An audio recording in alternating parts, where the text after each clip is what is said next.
There is nothing as powerful as a changed mind. You can change your hair, your clothing, your address, your residence.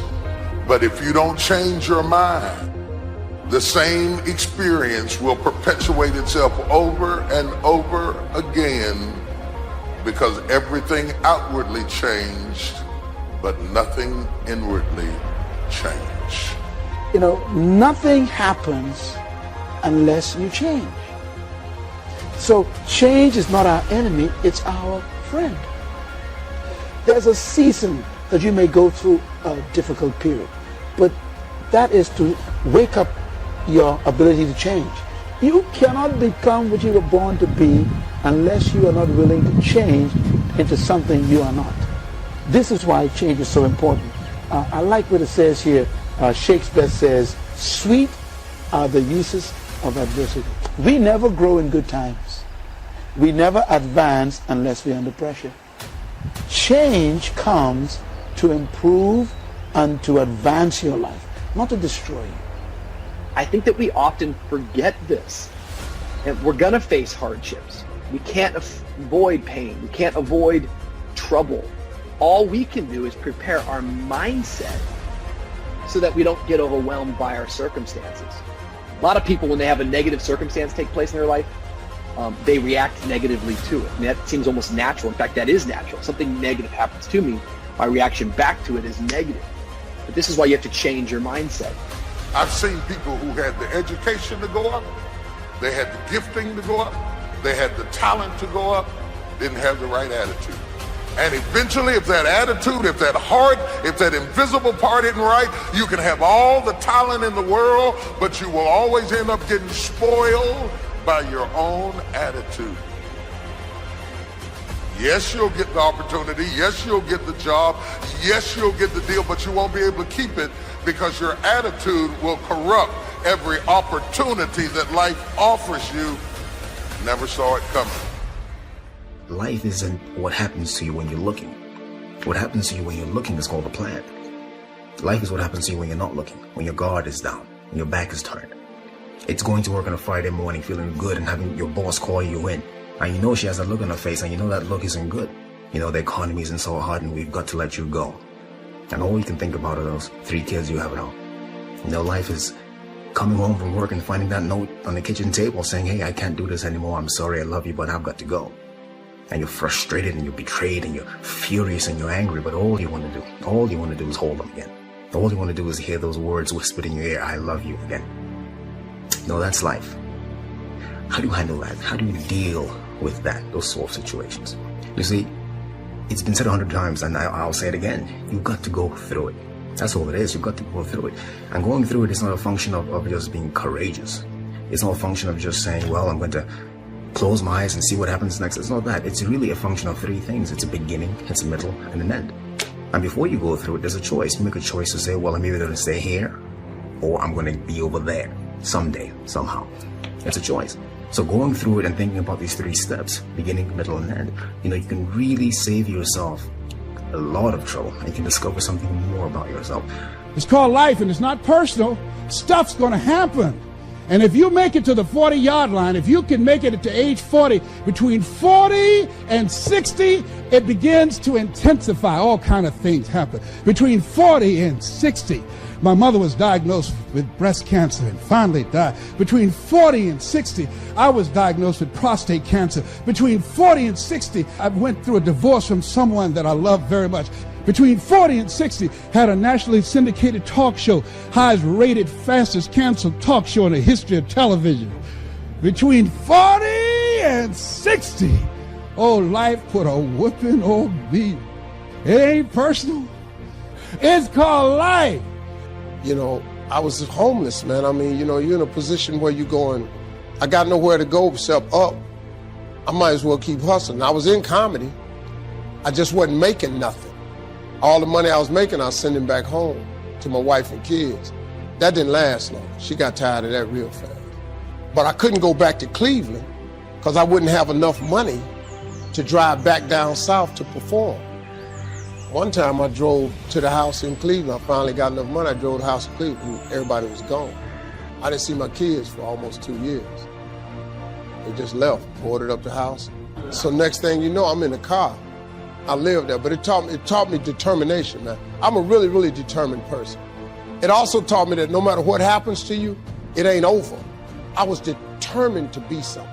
As long as God wakes you up, that means he ain't through with you yet. There is nothing as powerful as a changed mind. The only way off of welfare is to change your default settings. The only way to get a good education is to change your default settings. As long as you're programmed with what you can't do and what you can't be and what you can't have, you will never get up. But I dare you to go into your phone booth like Clark Kent and spin around and come out Superman and say, wait a minute, I'm better than this. I'm getting ready to change my default setting. I will not let you abuse me. I will not stay. There is nothing as powerful as a changed mind. So the first thing you have to think about when you're going through something is very simple. It's, I'm not where I want to be, but I know I can get there. I have faith that I'm going to get where I want to be. So yeah, go through the grieving process. Grieve. Accept that. Say yes to that. You know, one day you look up and, you know, you're still in pain, you're still hurting, but you realize that, hey, it's not as bad as it was. It doesn't hurt as much as it did. And I'm going forward, I'm moving forward. And at some point you emerge, you get to the other side, and you know that, hey, I haven't forgotten, but the pain doesn't hold you captive anymore. You're not crippled by the emotion, by the experience. You're not living out of the past, out of your experiences of pain and defeat and betrayal. You're not living out of all that stuff. You're living in a new perspective. It's not what happens that determines the major part of your future.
I don't have to tell you things are bad.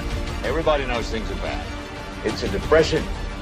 Everybody's out of work or scared of losing their job. The dollar buys a nickel's worth. We know the air is unfit to breathe and our food is unfit to eat.